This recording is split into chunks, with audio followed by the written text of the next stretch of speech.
When I hear sustainable futures, what do I see? I see more concrete on the Aina and trash in the sea. I see a path dominated by corporate greed, with complete disregard for people like you and me. Is this the future that we'll really see? Perhaps, if action isn't taken by you and by me. In 1921, Lucius Pinkham made a decree that the Ahupua'a of Waikiki would no longer be. A cold, desolate concrete path is better instead, even though it was built upon stolen land, not meant to be tread. So there it was, the Alawai Canal would most certainly be built, preventing the pathways of healthy nutrients and luscious fertile silt. Every now and then it should be dredged, I guess, until it becomes an unmanageable polluted mess. The origins of this issue are not hard to find. It's about a fundamental and distinct shift in the mind. The decisions about Aina and the decisions about Vai have been completely stripped from the occupied. Dispossession from land, disconnect from Vai, is how colonial violence erases Kanaka outcry. Fake states and us settlers fuel it all too. We forget about reality and get lost in the paradise of endless blue. The blue in a few years will likely engulf Waikiki sand, so the government decided to do something, but it wasn't to join hands. In 2004, a flood wrecked Hamilton Library. Books destroyed, infrastructure lost, there was a sense of urgency. Steps could have been taken to act appropriately and earnestly.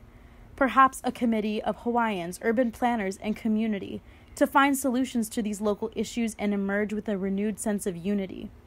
But as militarized settler-occupying states tend to do, they brought in the big and bad, red, white, and blue. Not a Hawaiian kingdom flag, God, I wish I was right, but the kind that is trained to operate guns and fight. So then it was decided that the canal would be dictated by an angry occupier army who are unequivocally immensely hated. Let it be known that ever since its inception, the U.S. Army Corps of Engineers was never about flood prevention. A group of occupiers with fancy degrees, intent on terrorizing folks and breaking treaties. All they want to do is build a bigger wall. No regard for its impact, no matter how big or how small. Urbanized watersheds are detrimental to our ecosystems. They accelerate water flow and cause o'opu to have conniptions. Anyone in SOAST can tell you that. Their own research even declares this as fact.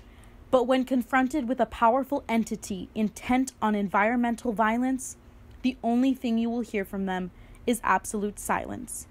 The second that their report came out, you could hear the people getting ready to scream and shout.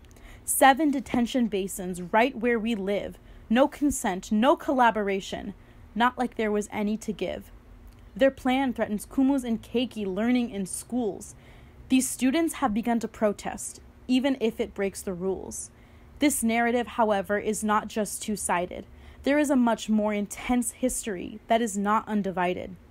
It's beautiful to see community banding together, but in the midst of this, we must all remember that this land, as much as we may all love it, belongs to Kanaka.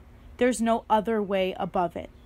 Yes, we are a part of the community, that's not hard to see, but my decision, my opinion, it's not just about me.